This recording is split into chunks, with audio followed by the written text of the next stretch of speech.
हाँ तो मेरे हीरो, कैसे हो आप सभी। मुझे उम्मीद है कि आप लोग अच्छे होंगे और अच्छे से स्टडी आप लोग कर रहे होंगे। इस वीडियो में मैं आपको क्या बताने वाला हूं, यहाँ पे देखिए, मैं आपको बताने वाला हूं NCERT क्लास 10th मैथ का अध्याय 4, जिसका नाम क्या है मेरे भाई, तो खिसक रहा है, तो यहाँ पे सिलेक्ट करते हैं, जिसका नाम है द्विघात समीकरण। और द्विघात समीकरण के अंतर्गत जो हमारे पास प्रश्नावली 4.3 आता है, इसके जितने भी सारे प्रश्न हैं उन सभी को हम रापची के स्टाइल में समझने का पूरा प्रयास करेंगे। ठीक है, इससे पीछे जितने भी सारे प्रश्नावली है उन सभी को हम समाप्त कर चुके हैं। लिंक डिस्क्रिप्शन बॉक्स में मिलेगा, वहां से आप लोग जाकर के देख सकते हैं। और साथ ही साथ मैं आपको बता दूं, यदि आपको ऑनलाइन टेस्ट देना है तो गूगल में सर्च करना, क्या सर्च करना sir, Pankaj PNKAJ, Pankaj study STUDY study CENTRE center.com है ना। तो गूगल में सर्च कर लेना पंकज स्टडी center.com और वहां पे जाकर के सभी सब्जेक्ट का आप ऑनलाइन टेस्ट दे सकते हैं। ठीक है, तो आपने समझ लिया मेरे भाई। अब हम ये तो मैंने बता दिया, अब मैं आपको बता दूं कि अगर आपको मेरा नोट्स लेना है तो आपको 299 रुपये लगेंगे, है ना, पेड व्हाट्सएप ग्रुप में जुड़ने के लिए। ठीक है, नंबर है 85 81 80 29 29, ये नंबर है। इस नंबर पे मैसेज करना और कहना कि हमें पंकज सर का कोर्स चाहिए, तो आपको मिल जाएगा 299 रुपये में। कोई दिक्कत नहीं, दिक्कत मेरे भाई। तो अब चलते हैं सीधा प्रश्नावली की ओर, यानी प्रश्नावली के जो प्रश्न है उसके ओर। तो यहां पे देख सकते हैं प्रश्नावली 4.3 का ये पहला क्वेश्चन क्या कहता है। तो पहला क्वेश्चन में पहले इसका हेडिंग लाइन पढ़ लेते हैं।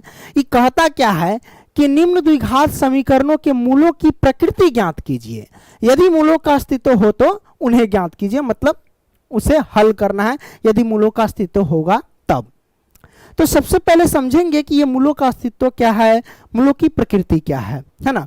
तो मैं आपको बता दूं कि कहता है मूलों की प्रकृति ज्ञात कीजिए।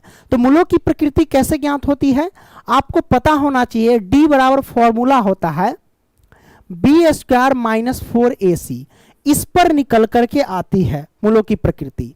जब मूलों की प्रकृति ज्ञात करते हैं तभी हमको पता चलता है कि मूलों का अस्तित्व है या नहीं है ना। कैसे पता चलेगा मैं आपको बता देता हूं।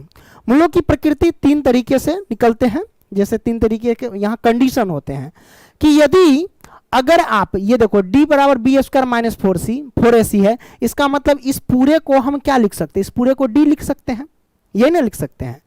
यहां पे कहता है यदि D का मान 0 से बड़ा, इस मुंह घुमा हुआ है तो इधर की संख्या बड़ी होगी। यदि D का मान 0 से बड़ा हो, 0 से बड़ा हो मतलब क्या, कोई जब हम वितकर निकालो यानी विवेचक निकालोगे, यानी D ज्ञात करोगे, तो 0 से अगर बड़ा मान आता है, 0 से बड़ा मान जैसे कि प्लस का 1 हो गया, 2 हो गया, 3 हो गया, 4 हो गया, है ना, प्लस वाली संख्या जब आती है ना, तो वो होता है 0 से बड़ा।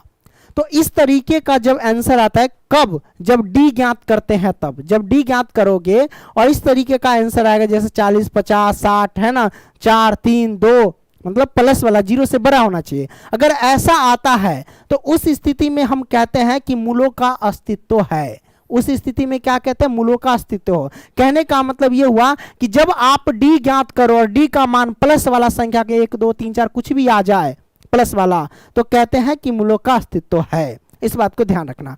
और साथ ही साथ जब मूलों का अस्तित्व होता है तो उसके 2 भिन्न वास्तविक मूल होते हैं। 2 भिन्न का मतलब अलग, यानी 2 अलग अलग वास्तविक उसके मूल होते हैं। जब इसका मूल ज्ञात करते हैं, हल ज्ञात करते हैं ना, तो 2 आंसर आते हैं। x के पद में होगा तो x बराबर 2 आंसर आएगा, y के पद में है तो y बराबर 2 आंसर आएगा, है ना। तो वही अलग अलग आएगा, भिन्न का मतलब अलग अलग।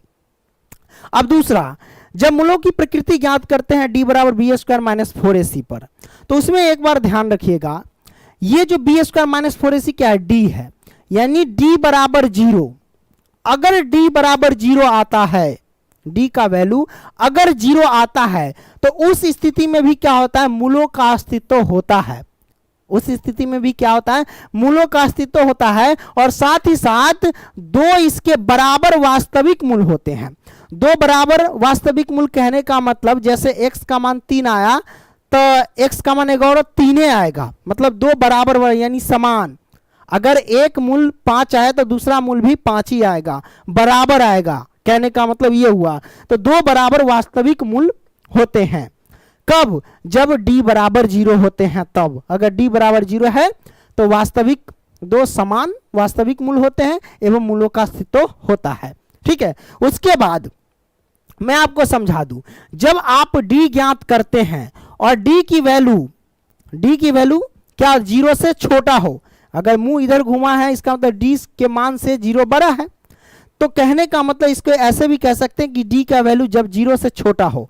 d का वैल्यू 0 से छोटा कहने का मतलब क्या हुआ कि d का मान कोई भी माइनस में आ जाए, जैसे -1, -2, -3 आ जाए, ऐसा आंसर आ जाए, माइनस वाला ऋणात्मक अंक आ जाए, तो हम कहते हैं उस स्थिति में कि मूलों का अस्तित्व होता है और साथ ही साथ उसके कोई वास्तविक मूल नहीं होते हैं।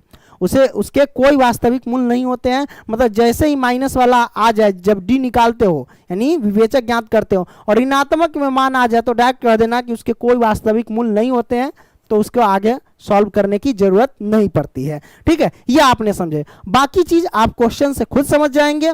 आइए तो क्वेश्चन में क्या कहता है, निम्न द्विघात समीकरण के मूलों की प्रकृति ज्ञात कीजिए, यदि मूलों का अस्तित्व हो तो उन्हें ज्ञात कीजिए। तो सबसे पहले हम मूलों की प्रकृति ज्ञात करेंगे और देखेंगे कि मूलों का अस्तित्व है या नहीं है। तो निकालने के लिए हम कैसे निकाल सकते हैं, तो d बराबर b² माइनस 4ac पे निकालेंगे।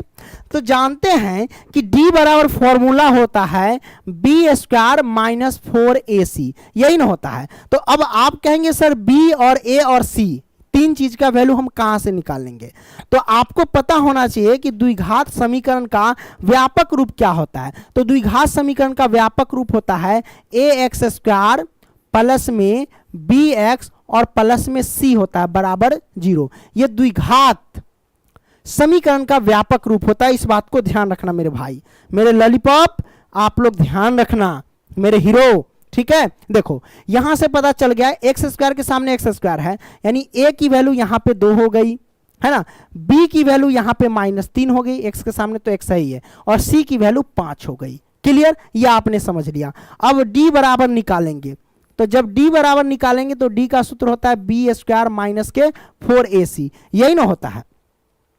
अब यहां से देखो मेरे भाई, जब निकालेंगे b का मान क्या है, b का मान है -3, तो -3 का स्क्वायर करेंगे, हमने स्क्वायर कर दिया, माइनस के 4 और गुने में a का मान कितना है सर, तो a का मान यहाँ पे 2 है तो हम रखेंगे 2, और गुने में c का मान कितना है, c का मान है 5 तो हम रखेंगे 5। अब यहाँ से देखो -3 का स्क्वायर, -3 का स्क्वायर मतलब क्या हुआ कि -3 गुने -3, यही ना हुआ। तो माइनस माइनस से गुना करते हैं तो प्लस हो जाता है, 3 से गुना करेंगे तो 9 हो जाएगा, यानी प्लस का 9 हो जाएगा। ये आपने समझ लिया, तो ये प्लस का 9 हो गया। अब ये माइनस तो माइनस सबको गुना कर दो, तो 5 का 20, 20 दूना 40, ये हमारे पास 40 आ जाएंगे। तो d का मान हमारे पास आया क्या, अभी 9 माइनस के 40।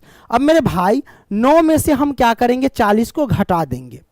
तो 9 में से 40 को घटाएंगे तो माइनस के कितना आ जाएगा, 31 आ जाएगा। कितना आ जाएगा, 31। तो d बराबर माइनस के 31 आ गया।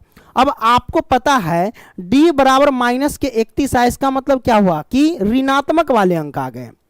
ऋणात्मक वाले अंक आ गए तो इस कंडीशन को कैसे लिख सकते हैं, इस कंडीशन को ऐसे लिख सकते हैं कि d की वैल्यू जो आ गई वो 0 से क्या आ गई, छोटा आ गई।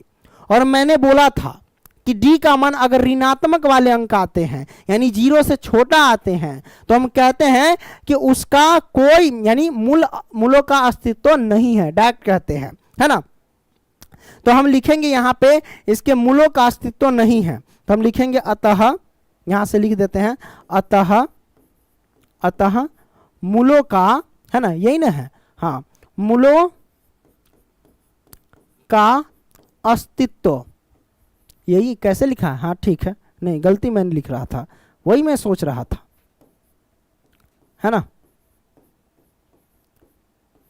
मूलों का अस्तित्व क्या है मेरे भाई, मूलों का अस्तित्व नहीं है ना, मूलों का अस्तित्व नहीं है, इसलिए इसके वास्तविक मूल नहीं होंगे, इसके वास्तविक मूल नहीं होंगे। ठीक है, जब मूल वास्तविक मूल होगा ही नहीं तो आगे हमें बढ़ने की जरूरत नहीं है। हम यहाँ पे लिख सकते हैं इसलिए इसके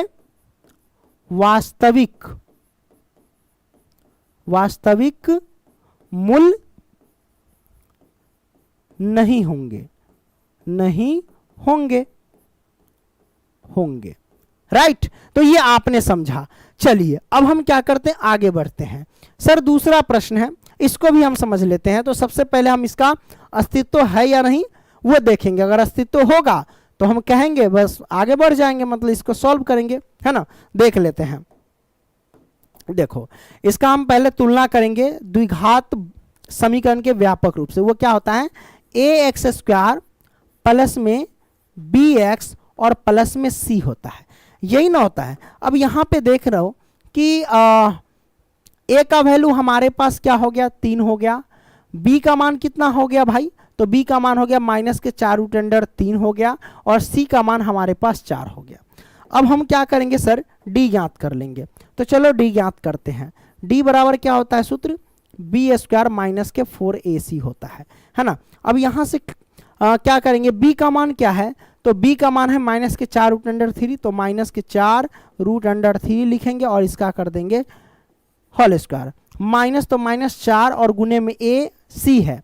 a की वैल्यू क्या है मेरे भाई, a की वैल्यू यहाँ पे 3 है, तो 3 और गुने में c का मान कितना है, तो c का मान यहाँ पे 4 है, तो हम लिखेंगे 4।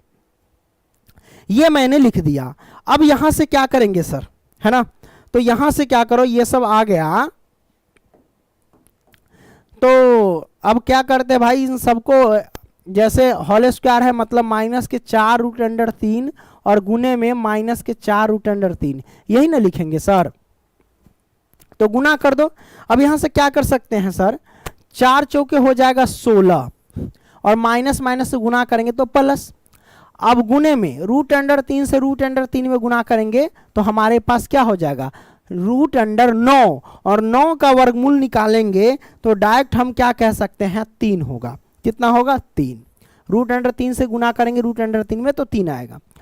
तो 16 से और 3 में गुना कर देंगे तो हमारे पास कितना हो जाएगा, 48 हो जाएंगे, है ना। तो हम यहाँ पे लिख सकते हैं 48, 48। अब माइनस तो माइनस, 4 × 12, 12 चौक 48, ये 48 हो गया। अब यहाँ पे देख सकते हो कि d की वैल्यू हमारे पास क्या आ जाएगी, 0 आ गई। अब d का मान 0 आ गया, तो हम कहे थे कि यदि d का मान 0 आता है तो मूलों का अस्तित्व होता है।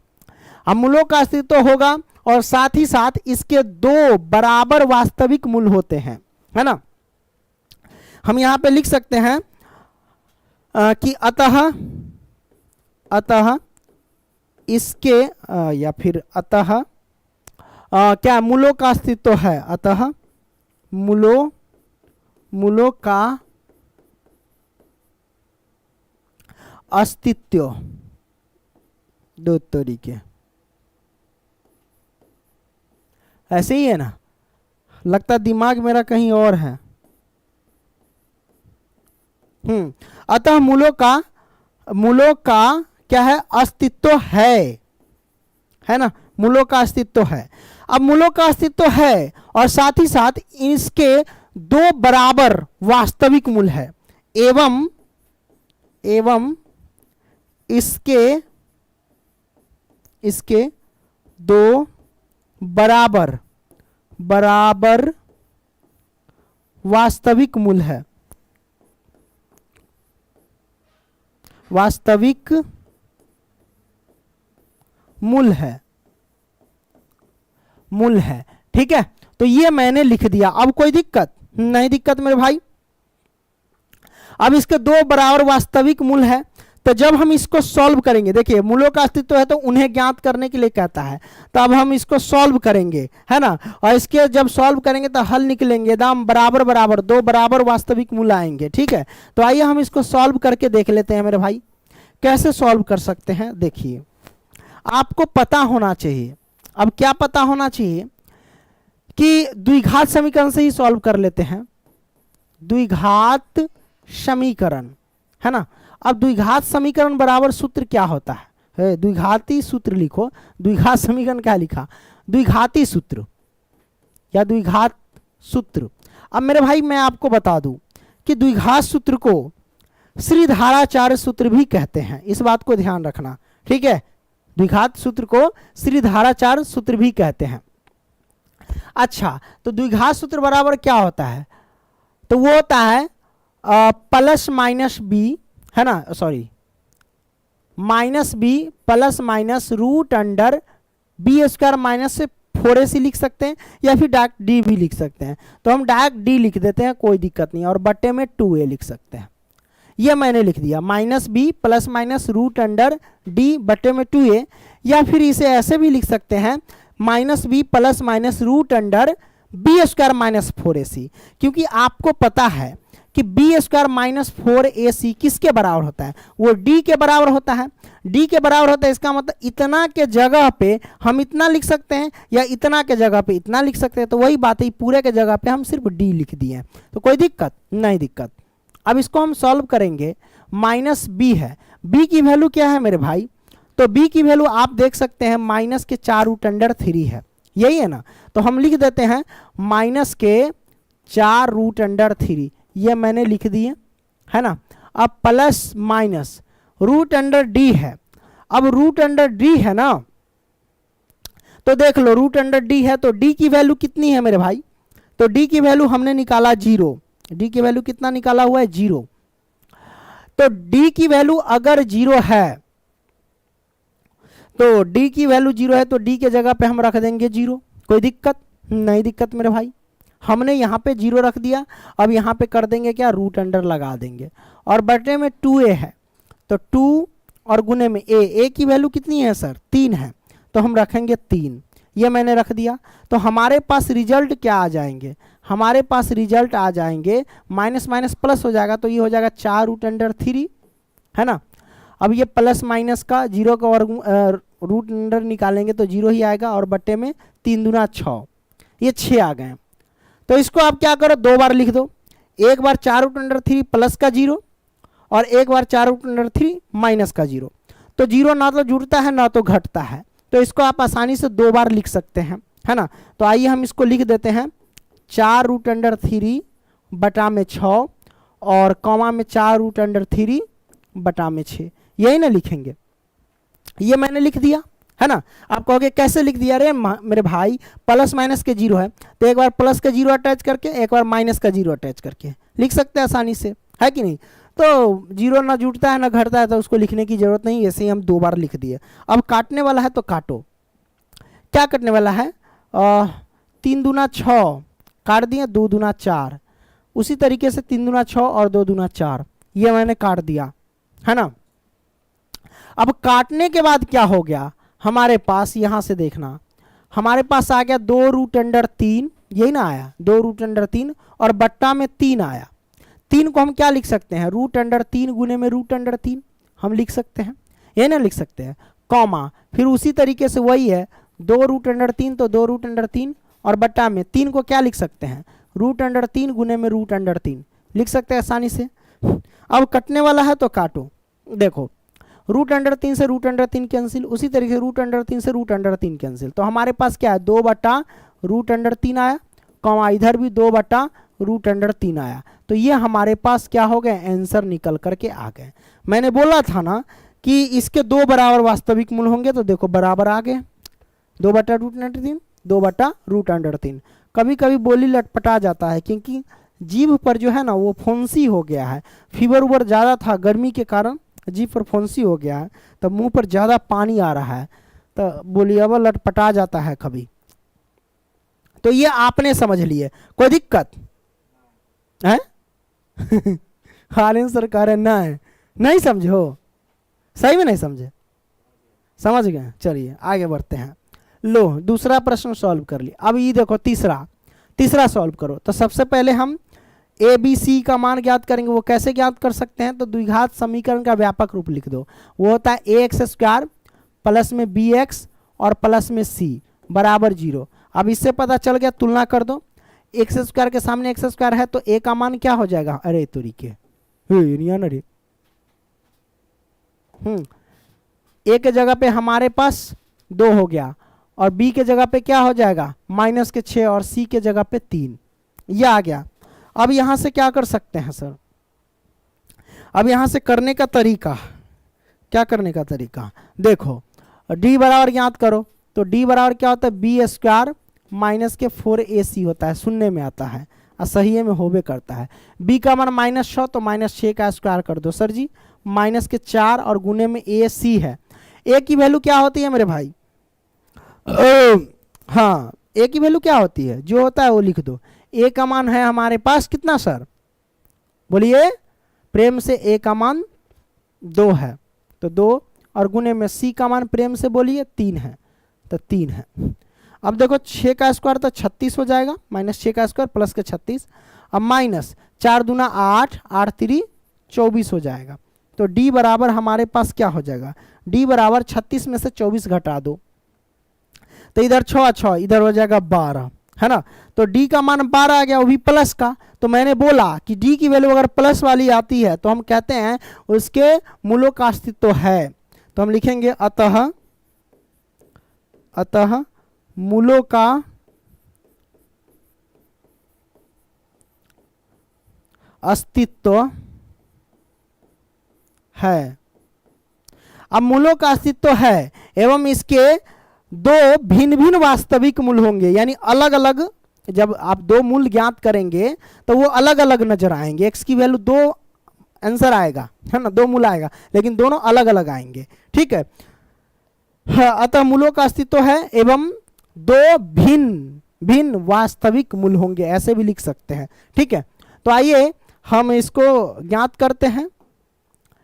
चलिए, द्विघात समीकरण क्या होता है सर, द्विघात बहुपद बराबर, द्विघात बहुपद नहीं, द्विघात सूत्र।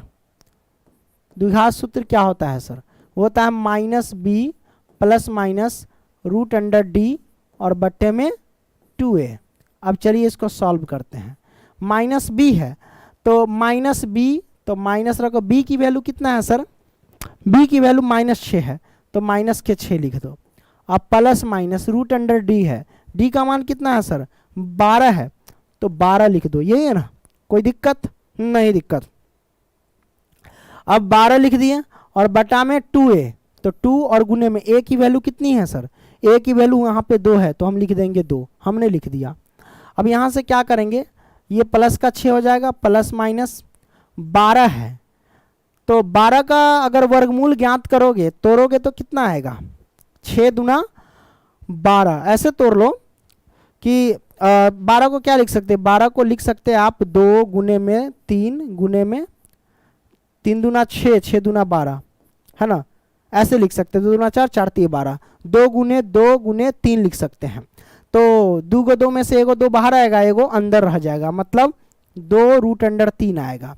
12 को जब तोड़ोगे तो 2√3 आ जाएंगे, इस बात को ध्यान रखना। और बटा में कितना हो जाएगा, 2 दूना 4 आ जाएंगे, ये हमारे पास आ गए, क्लियर। अब यहाँ से क्या कर सकते हैं सर, एक बार प्लस का एक बार माइनस का आप आसानी से लिख सकते हैं, इसमें कोई दिक्कत नहीं है मेरे भाई, है ना। चाहो तो कॉमन भी ले सकते हो, कॉमन अगर होने वाला होगा तब, है ना।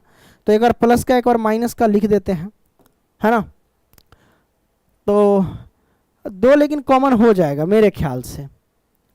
चलो एक बार लिख देते इधर, हाँ 2 कॉमन ले ही लेते हैं।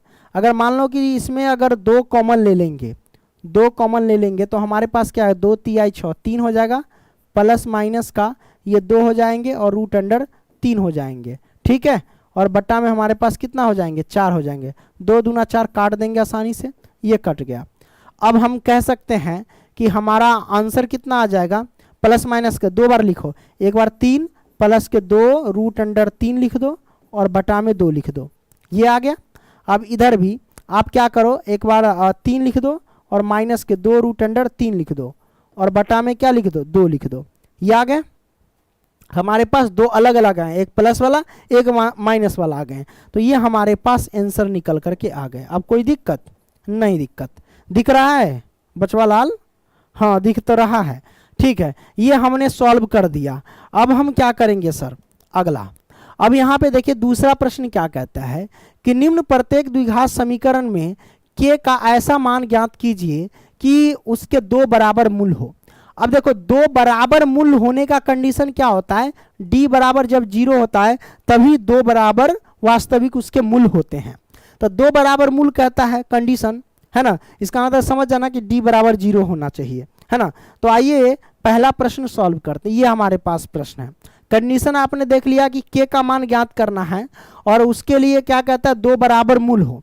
जब 2 बराबर मूल होते हैं तो हम क्या कहते हैं कि d बराबर 0 होते हैं। अब d का सूत्र क्या होता है, d का सूत्र होता है बी स्क्वायर माइनस के 4ac और बराबर में हो जाएंगे ये 0। b की वैल्यू क्या है, तो b की वैल्यू यहाँ पे k है। तुलना करके देख लेना द्विघात समीकरण के व्यापक रूप से तुलना कर दो, ax स्क्वायर प्लस में bx और प्लस में c, तो पता चला और बराबर में 0। तो पता चल गया होगा आपको कौन क्या है, a के जगह पे 2, b के जगह पे k और c के जगह पे 3। ठीक है, b हमारे पास k है तो k का स्क्वायर कर दो माइनस के 4 गुने में a का मान कितना है सर, a का मान 2 है तो 2 लिख दो और गुने में c का मान 3 है तो 3 लिख दो बराबर में 0। अब क्या कर सकते हैं सर, यहाँ से k स्क्वायर तो लिख ही सकते हैं, माइनस तो माइनस, 4 दूना 8, 8 3 24 हो जाएंगे और बराबर में 0 हो जाएंगे। अब यहाँ से क्या कर सकते हैं, k स्क्वायर है तो k स्क्वायर माइनस के 24 उधर गया तो प्लस का 24 हो जाएंगे। अब यहाँ से क्या कर सकते हैं, k स्क्वायर है, स्क्वायर हटेगा तो इधर रूट अंडर पड़ेगा तो स्क्वायर हट जाएगा तो रूट अंडर 24 हो जाएंगे। अब 24 को तोड़ो, 24 को फैक्टर करेंगे, 2 से लगा देंगे 12, 2 से लगा देंगे 6, 2 से लगा देंगे 3, यही ना होगा। 2 का 2 में से 1 2 बाहर आ जाएगा, है ना, और ये अंदर बच जाएगा। तो इसको आप k का मान ऐसे लिख सकते हैं, k बराबर 2 का 2 बाहर तो प्लस माइनस का आप लिख सकते हैं कि 2 का 2 में से 1 2 बाहर तो अंदर में बच जाएगा रूट अंडर 6, है ना। तो ये हमारे पास आंसर निकल करके आ गया। एक बार प्लस का लिख दो, एक बार माइनस का लिख दो, तो k की वैल्यू हमारे पास आंसर निकल करके आ गया 2 रूट अंडर 6। अब हम क्या करते हैं, आगे बढ़ते हैं, इसको सॉल्व कर दो मेरे भाई। तो इसको सॉल्व करने का तरीका क्या है सर, है ना। तो इसी को सबसे पहले तोड़ो, तोड़ने का तरीका क्या है, इसको गुना करो, kx से x में गुना करेंगे तो kx स्क्वायर हो जाएंगे। अब माइनस के kx से 2 में गुना करेंगे तो 2kx हो जाएंगे। अब प्लस के 6 है तो 6 बराबर में 0। बस आपने देख लिया, सबका वैल्यू निकाल सकते हो आसानी से। अब यहाँ से d बराबर 2 बराबर मूल हो, इसकी कंडीशन क्या होता है, d बराबर 0 होते हैं। d का सूत्र क्या होता है, बी स्क्वायर माइनस के 4ac होता है बराबर में 0। अब b का मान कितना है, b का मान यहाँ पे देख सकते हैं माइनस के 2k है ना, b का मान माइनस के 2k है। तो हम यहाँ पे लिख सकते हैं माइनस के 2 और यहाँ पे k लिख देंगे और इसका स्क्वायर है तो हम इसका स्क्वायर कर देंगे, हमने लिख दिया माइनस के b, है ना। अब माइनस के 4 गुने में a की मान क्या है, a का मान यहाँ पे k है तो हम लिखेंगे k और c का मान यहाँ पे 6 है बराबर में 0। अब इसको सॉल्व करोगे तो कितना होगा, प्लस के 4k स्क्वायर हो जाएंगे और माइनस के 6 है और इधर k है, मतलब 6 तो गुना में ही होगा ना, 6 चौक 24 के हो जाएंगे, इस बीच में गुना ही रहेगा।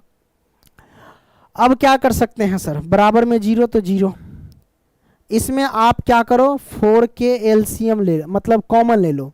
कॉमन ले लिया तो मैंने 4k से 4k स्क्वायर में भाग देंगे तो हमारे पास क्या हो जाएगा, सिर्फ k बचेगा।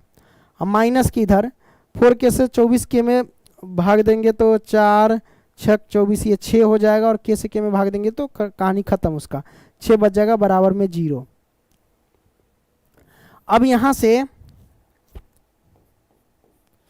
यहाँ से क्या कर सकते हैं, तो देखो मेरे भाई 0 है ना बराबर में, तो 4k की बराबर में 0 और k माइनस 6k भी बराबर में 0, तो 4k बराबर में 0 और इधर k माइनस के 6 बराबर में भी 0, ये हमने कर दिया। अब यहाँ से क्या कर सकते हैं सर, है ना, इसलिए k बराबर कितना हो जाएगा, 4 गुना में है तो 0 के बट्टे में 4 रख देंगे तो k की वैल्यू हमारे पास 0 आ गई और इधर क्या आ गई, k का मान 6 आ गया। तो मूल हमारे पास क्या हो जाएंगे, मूल हमारे पास हो जाएंगे यानी k बराबर जो हो जाएंगे वो 0,6 हो जाएंगे। ये हमारे पास आंसर निकल करके आ गया, है ना। तो हमने इसको सॉल्व कर दिया। आगे बढ़ते हैं मेरे भाई, चलो तीसरा प्रश्न क्या कहता है, ये कहता है क्या एक ऐसी आम की बगिया बनाना संभव है ना, जिसकी लंबाई चौड़ाई से दुगुनी हो और उसका क्षेत्रफल 800 मीटर स्क्वायर हो। यदि है तो उसकी लंबाई और चौड़ाई ज्ञात करने के लिए कह रहा है। तो सबसे पहली बात है आम की बगिया बना देते हैं। तो आम की बगिया कह रहा है और इसमें लंबाई चौड़ाई के दुगुनी है, इसका मतलब ये आयताकार होगा आम की बगिया। तो हम यहाँ पे क्या करते हैं, आयताकार आम की बगिया बना देते हैं। ये मैंने बना दिया। अब मेरे भाई यहाँ पे लिखेंगे क्या कहता है, जिसकी लंबाई चौड़ाई से दुगुनी है। अब लंबाई जो है वो चौड़ाई से दुगुनी है, तो चौड़ाई लंबाई जो है वो किस पे डिपेंड है, मतलब लंबाई कह रहा है चौड़ाई से दुगुनी है, मतलब ये लंबाई चौड़ाई पे डिपेंड है ना।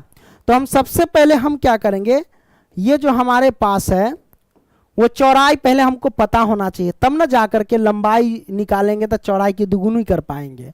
तो मान लेंगे कि माना चौड़ाई हमारे पास x है, मैंने मान लिया कि माना चौड़ाई x है, तो लंबाई कितना होगा, तो लंबाई कहता है चौड़ाई से दुगुनी है, तो लंबाई कर दो चौड़ाई से दुगुनी। तो चौड़ाई हमारे पास x है तो लंबाई हो जाएगा इसका दुगुना यानी 2x हो जाएगा। ये मैंने कर दिया। अब यहाँ पे लिख सकते हो कि माना, यहाँ पे लिख दो हल और लिख दो कि माना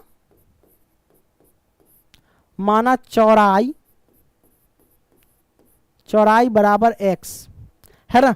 तो माना चौड़ाई हमने x कर दिया, तो लंबाई कितना होगा सर, तो लंबाई बराबर हमारे पास कितना है 2x, इसलिए है ना। ये मैंने कर दिया। अब क्षेत्रफल कितना है मेरे भाई, क्षेत्रफल दे रखा है 800, कितना 800 मीटर स्क्वायर है। चलो अच्छी बात है ना। क्षेत्रफल कितना है सर 800 मीटर स्क्वायर है। ओके, अब यहां से क्या करेंगे भाई, लंबाई और चौड़ाई ज्ञात करके बतानी है। तो आपको पता होना चाहिए क्षेत्रफल दे रखा है, तो आयत का, ये क्या है एक प्रकार का आयत ही है, लंबाई चौड़ाई।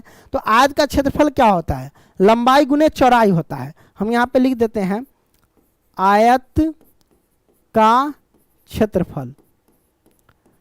आज क्षेत्रफल दिया गया है आम की बगिया का क्षेत्रफल, मतलब वो आयताकार है आम की बगिया, इसलिए आयत का क्षेत्रफल हमारे पास है 800। क्षेत्रफल क्या है, लंबाई गुने चौड़ाई होता है आयत का क्षेत्रफल, लंबाई गुने चौड़ाई, यही ना होता है, बराबर 800। अब क्या कर सकते हैं सर, देख लो लंबाई हमारे पास है 2x, तो हम करेंगे 2x अगुने में चौड़ाई हमारे पास है x बराबर में 800। अब देखो यहां से क्या कर सकते हैं मेरे भाई, 2x x में गुना करेंगे तो 2x स्क्वायर हो जाएगा बराबर में 800। अब इसको काटो, क्या करेंगे काटेंगे तो 400 से कटेगा। अब x स्क्वायर बराबर हमारे पास कितना हो जाएगा 400। अब x स्क्वायर बराबर 400 हो जाएगा, तो यहाँ पे देखो x बराबर कितना हो जाएगा 400 का वर्गमूल हो जाएगा, स्क्वायर हटेगा तो इधर रूट पड़ेगा, है कि नहीं। तो x बराबर क्या हो जाएगा हमारे पास, x बराबर आ जाएगा ये प्लस माइनस का कितना, तो 20 होगा। 400 का वर्गमूल कितना होता है 20 होता है ना। तो 20 हो गया, कितना हो गया मेरे भाई 20 हो गया। अब मेरे भाई प्लस माइनस का आया, हम इसमें प्लस वाला लेंगे मान या माइनस वाला मान लेंगे, तो हम लेंगे x बराबर प्लस वाला मान। अब कहोगे क्यों, क्योंकि आयत की लंबाई चौड़ाई जो होती है वो ऋणात्मक में नहीं होती, लंबाई कभी ऋणात्मक होगा नहीं, धनात्मक में होती है, इसलिए हम धनात्मक वाला लेंगे। अब x का मान 20 आ गया, x की वैल्यू ये हमारे पास x क्या माने थे चौड़ाई, तो हमारे पास चौड़ाई कितना निकल करके आ गया, तो हम लिखेंगे चौड़ाई बराबर हमारे पास आ गया 20, तो लंबाई कितना होगा, क्योंकि चौड़ाई हम x माने थे इसलिए चौड़ाई 20 हो गया। लंबाई कितना होगा, तो लंबाई हमने माना था 2x, तो 2 और गुने में x के जगह पे 20 रखेंगे तो हमारे पास हो जाएंगे 40, तो लंबाई 40 हो जाएंगे और चौड़ाई 20 हो जाएंगे। ये हमारे पास आंसर निकल करके आ गए। तो जब ये आंसर निकल के आ गया तो हम कह सकते हैं हाँ भाई ये आम की बगिया बनाना संभव है, कहता है ना कि क्या यह एक आम की बगिया बनाना संभव है, तो हाँ मेरे भाई, आम की बगिया बनाना एकदम 100% संभव है, लिख देना। ठीक है, ये आपने लिख दिया। अब हम क्या करेंगे, चौथा प्रश्न सॉल्व करेंगे। चौथा क्या कहता है, क्या निम्न स्थिति संभव है, कहता है क्या निम्न स्थिति संभव है, यदि है तो उनकी वर्तमान आयु ज्ञात कीजिए। चलिए, कहता है दो मित्रों की आयु का योग, दो मित्र है उसकी आयु का योग 20 वर्ष है और 4 वर्ष पूर्व उनकी आयु वर्षों में का गुणनफल 48 था। चलिए कोई दिक्कत नहीं, बड़ा सिंपल है। दो मित्र है, जैसे मान लो कि ये पहला मित्र है और ये दूसरा मित्र है ना, दूसरा मित्र, पहला मित्र और दूसरा मित्र, इन दोनों का योग कितना है, 20। योग कितना है मेरे भाई, 20 वर्ष है ना। मान लो कि पहले मित्र की आयु x है, तो दूसरे मित्र की क्या होगी, है ना, दूसरा मित्र की क्या होगी। मान लिया कि पहले मित्र की आयु हमारे पास x है, तो दूसरा का क्या होगा मेरे भाई, तो फटाक से निकाल सकते हैं कि दूसरा मित्र की आयु जो होगी वो 20, ये प्लस का x है, माइनस कर देंगे, माइनस का x हो जाएंगे, है ना, यानी 20 माइनस x हो जाएंगे। तो हम यहां पे लिख देंगे कि माना पहले मित्र की आयु, है ना, पहले मित्र की आयु x वर्ष, इसलिए दूसरे मित्र की आयु क्या होगी, इसलिए दूसरे मित्र की आयु क्या होगी, दूसरे मित्र की आयु क्या होगी, तो 20 माइनस में x हो जाएंगे, है ना, क्या हो जाएंगे, 20 माइनस के x हो जाएंगे। अब यहां पे सुनिए कंडीशन, आगे कहता है 4 वर्ष पूर्व उनकी आयु, वर्षों का गुणनफल 48 है। अब कहता है 4 वर्ष पूर्व, पूर्व का मतलब पीछे, और जब पूर्व की बात होती है तो घटाते हैं, तो हम लिखते हैं 4 वर्ष पूर्व, 4 वर्ष पूर्व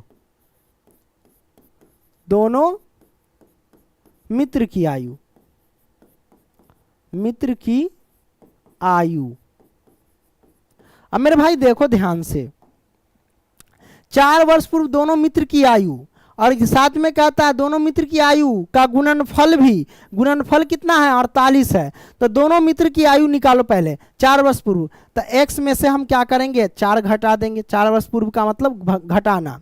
और उसके बाद हम क्या करेंगे, 20 माइनस x है, इसमें से भी 4 वर्ष घटा देंगे, तो 20 में से 4 घटेगा तो कितना, 16 वर्ष होगा, तो 16 माइनस के x हो जाएंगे।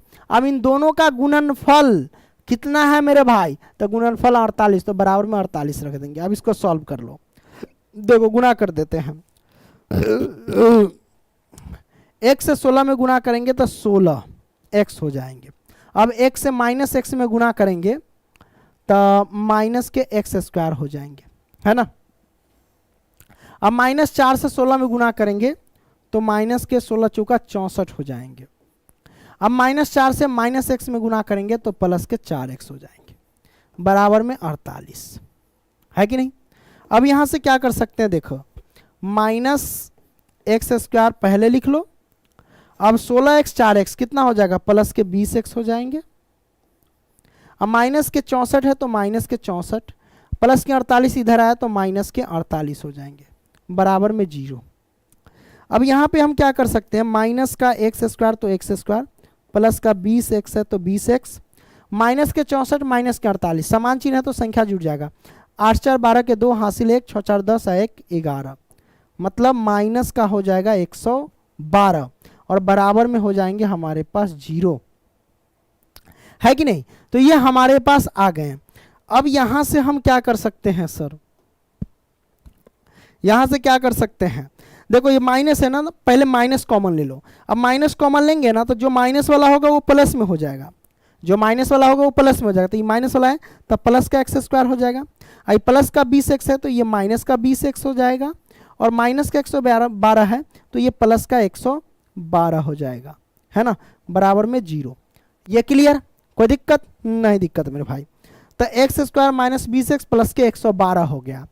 अब यहाँ पे कहता है ये आ गया, तो सबसे पहले हम d बराबर ज्ञात करके देखेंगे। क्या ज्ञात करके देखेंगे, d बराबर कि इसके मूलों का अस्तित्व है या नहीं।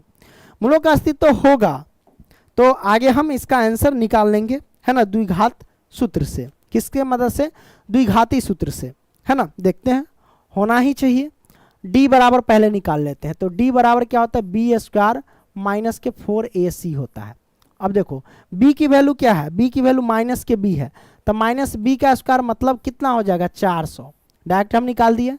माइनस तो माइनस 4 और गुने में a का मान कितना है? a का मान हमारे पास एक्स स्क्वायर, उसमें एक छिपा रहता है तो 1 लिख दो, और गुने में c कितना है? c का मान 100, 100 हमारे पास 12 है तो 112 लिख दो। तो d बराबर ये हमारे पास 400, अब माइनस के गुना कर दो, तो 4 दूना 8, 4 एकम 4 और 4 एकम 4, इतना हो गया। अब d बराबर कितना हो जाए? 400 में से 448 घटेगा तो माइनस के 48 आएगा। अब देखो ऋणात्मक अंक आ गया।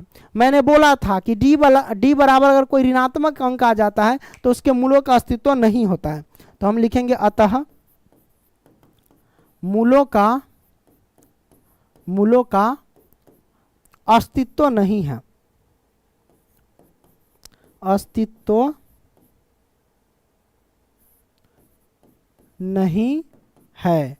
अब मूलों का अस्तित्व नहीं है भाई मेरे, मूलों का अस्तित्व नहीं है, इसलिए हम कह सकते हैं इसके कोई वास्तविक मूल नहीं होंगे, कोई वास्तविक मूल नहीं होंगे। तो इसको आगे सॉल्व करने की जरूरत नहीं है। जब कोई वास्तविक मूल नहीं होंगे तो कहता है क्या स्थिति संभव है? नहीं भाई, कोई स्थिति, यह स्थिति संभव नहीं है मेरे भाई। आगे बढ़ते हैं।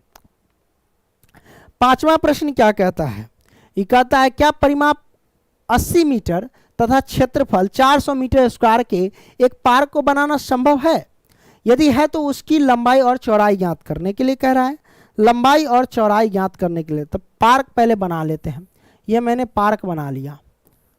अब इसकी कहता है लंबाई और चौड़ाई ज्ञात करने के लिए इसका परिमाप और क्षेत्रफल दिया गया है। तो लंबाई चौड़ाई दिया गया है, इसका मतलब ये आयते में होगा। तो मान लेंगे कि माना इसकी लंबाई, मान लेते माना लंबाई x और चौड़ाई हमने मान लिया y, है ना, ये मैंने मान लिया। तो यहाँ पे लिख देते हैं माना हेलो ठीक है, माना लंबाई कितना मान ले सर? तो माना लंबाई हमारे पास x मान लेते हैं, x, और चौड़ाई हमने मान लिया y, मैंने मान लिया। अब शर्त 1 के अकॉर्डिंग चलते हैं। अब शर्त 1 यहाँ तक है, शर्त 2 यहाँ तक है। देखो परिमाप हमारे पास 80 मीटर है, तो शर्त 1 क्या कहता है? परिमाप मतलब आयत की परिमिति क्या होती है? 2 इंटू लंबाई प्लस चौड़ाई। तो आयत की परिमिति, आयत की परिमाप या परिमिति कह सकते हो, और परिमिति 80 है, 80 मीटर। तो मेरे भाई आयत की परिमिति 2 इंटू लंबाई प्लस चौड़ाई, तो लंबाई हमारे पास x है और चौड़ाई हमारे पास y है, बराबर हमारे पास 80। ये x प्लस के y हो जाएंगे, 2 से काटेंगे तो 40 दूना 80 कट गया, तो ये 40 आ जाएंगे। इसको मान लेंगे समीकरण 1, हमने मान लिया। शर्त 2 के अनुसार चलते हैं। शर्त 2 क्या कहता है? क्षेत्रफल 400 है, तो आयत का क्षेत्रफल लिखेंगे। आयत का क्षेत्रफल क्या होता है मेरे भाई?